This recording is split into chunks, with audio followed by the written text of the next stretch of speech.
პრობლემატური საკითხია ნამდვილად დღეს სასწავლო სივრცეში, იმიტომ რომ მასწავლებლების უმეტესობა ვერ ახერხებს უბრალოდ რომ მოაშოროს მოსწავლე ტელეფონს. ამიტომ ძალიან აქტიურად წამოვიდა პროტესტი ამ თვალსაზრისით, მაგრამ ეხლა მე თუ მკითხავთ როგორც პედაგოგს, მე ჩემი შეხედულება მაქვს ამ საკითხთან დაკავშირებით და მე ვთვლი რომ მე არ ვახვევ თავს არავის ჩემ შეხედულებას, მე აქტიურად ვიყენებ ზოგადად სასწავლო პროცესში თუნდაც ტელეფონს, იმიტომ რომ ჩვენ გვაქვს მონიტორი.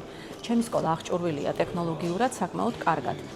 ხანდახან ეს ლეპტოპი და კომპიუტერი არ შეგვაქვს ხოლმე გაკვეთილზე, გვაქვს ტელეფონები, ხო? აი მე ხანდახან ვაკავშირებ ტელეფონს მონიტორთან და აი რაღაცას ვაჩვენებ ხოლმე, აი თვალსაჩინოების სახით საგაკვეთილო პროცესში.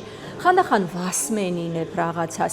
აი მაგალითად, თავადაც ვეუბნები ბავშვებს, შეგიძლიათ ვისაც ინტერნეტი გაქვთ და წვდომა გაქვთ, გამოიყენოთ ეს, ჩართოთ, YouTube-ზე შევიდეთ. და რადგანაც მე ვიყენებ ამას სასწავლო პროცესში, მე მაგალითად ალბათ დეფიციტი მექნება. თუ მოსწავლეს არ ექნება ტელეფონი, ხა შეიძლება ყველა გაკვეთილზე ეს არ გავაკეთო, მაგრამ ჩემთვის მაგალითად კომფორტული იქნება თუ იქვე იქნება ტელეფონი და მე უკვე მიეცემათ გამოყენების საშუალება და არა ჩამორთმეული და სადღაც შენახული. ბავშვების უმრავლესობას, რა თქმა უნდა, ეს არ მოსწონს და ლოგიკურიც არის, რომ არ მოსწონს. ჩვენთან სკოლაში პრინციპში მიჩვეულიც არიან უკვე ბავშვები იციან, გათავისებული აქვთ ახლა იქ ჩვენთან დამრიგებლებს ყუთები ჰქონდათ სპეციალური, სადაც ინახავდნენ გაკვეთილის დაწყების წინ ტელეფონებს, ამიტომ მათთვის ერთგვარი აკრძალვა მაინც იყო საგაკვეთილო პროცესში. უბრალოდ ტელეფონს არ ქონდა სხვა ადგილი. ნახეთ, იქვე იყო კლასში.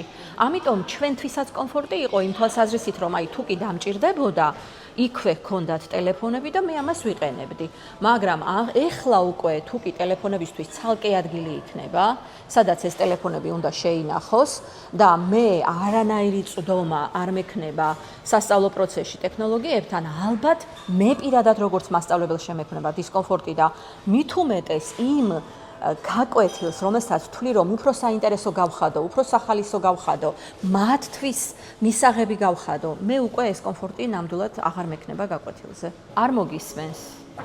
ან ილაპარაკებს, ან ეცდება რომ რაღაც ფორმით პროცესი ჩაშალოს, მაგრამ ეხლა გააჩნია გაკვეთილს, ახლა მაპატეთ, აი არ მინდა ისეთ სუდად გამომივიდეს, რა თქმა უნდა, მაინც საბოლოოდ მივდივართ საინტერესო გაკვეთილთან. მაგრამ აქაც კიდევ ერთი პრობლემაა, ნახეთ, შეიძლება იდეალურ მასწავლებელს ყველა გაკვეთილი ერთნაირად საინტერესო არ გამოუვიდეს. ზოგჯერ არსებობს რუტინული გაკვეთილებიც, ზოგჯერ არსებობს უფრო მეტად საინტერესო გაკვეთილებიც. ესეც ხო ჯანსაღი პროცესია, რომელსაც და ბუნებრივი პროცესი, რომელსაც ხელოვნურად სულ ვერ შექმნი. ამიტომ მაინც ესე რომ ვთქვათ, ბოლომდე დაზღვეული პედაგოგი არ არის. ტექნოლოგიები ეს არის ჩვენი ცხოვრების ნაწილი დღეს 21 საუკუნეში. ფაქტობრივად ამ უნარების გარეშე ჩვენი ახალი მომავალი თაობა არ არსებობს. მათთვის ეს არის თითქოს რაღაც ორგანული და იმდენად ორგანულია, რომ უბრალოდ ამის ესე რომ ვთქვათ, არაღიარება არის შეუძლებელი.